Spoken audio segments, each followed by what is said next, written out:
ఎన్ని పనులు చేసినా, అది మంచి చేసినా, చెడు చేసినా కూడా విమర్శలు చేసేవాళ్ళు చేస్తూనే ఉంటారు. ఆ లఫుడ్ గాళ్ళ గురించి పట్టించుకోవద్దండి. కానీ మా ఫ్యామిలీ మెంబర్స్‌కి నేను ఒక క్లారిటీ ఇవ్వాలని ఈ వీడియో ఇస్తున్నాననమాట.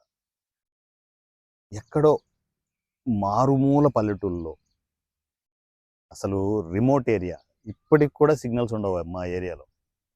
అలాంటి ఏరియా నుంచి ఒక పిల్లగాడు హైదరాబాద్ బయలుదేరిపోయి ఇంత పెద్ద ప్రపంచంలోకి వచ్చి ఈజీ సినిమా అనే ప్లాట్‌ఫార్మ్‌ని క్రియేట్ చేసి వాడికి నచ్చినట్టు వాడి లైఫ్‌ని లీడ్ చేస్తున్నాడు. అంతకంటే గొప్ప సక్సెస్ ఏదైనా ఉంటదా? అది మంచి కావచ్చు, చెడు కావచ్చు, ప్లస్ కావచ్చు, మైనస్ కావచ్చు. నేను నా లైఫ్‌ని ఎంజాయ్ చేస్తున్నాను.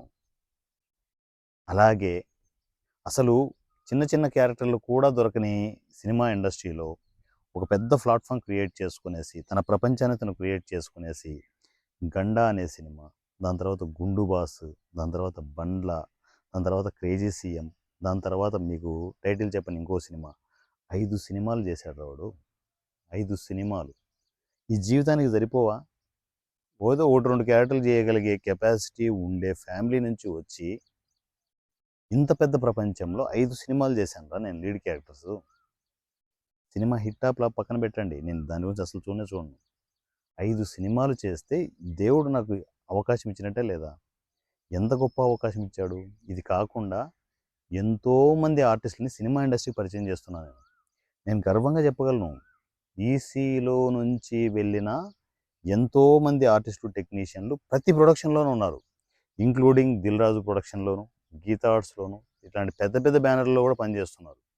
అంతకంటే ఏమైనా కావాలనా? వాళ్ళు విమర్శ చేసినా, పొగిడినా, తగిడినా వాళ్ళ మనసుకు తెలుసు. 'వారణా సూర్య' లేకపోతే నాకు బతుకే లేదని తెలుసు వాళ్ళందరికీ. అంత గొప్పగా అంతమందిని పరిచయం చేస్తున్నాను. నేను చాలా గర్వంగా చెప్పగలను. ప్రతి ప్రొడక్షన్‌లో సినిమా ఇండస్ట్రీలో మీరు ఏ ప్రొడక్షన్‌కెళ్ళినా వెళ్ళండి. ఈసీ మెంబర్ అక్కడ ఉంటాడు. ఈ సినిమా మెంబర్ అక్కడ ఉంటాడు. ఇది నాకు దేవుడిచ్చిన వరం. అర్థమైందా? నా ఎదుగుదల అర్థమైందా? అర్థం కాలే? ఎళ్లి దొంగోండి. వెళ్లి తొంగోండి. దుప్పటి కప్పుకొని పడుకోండి.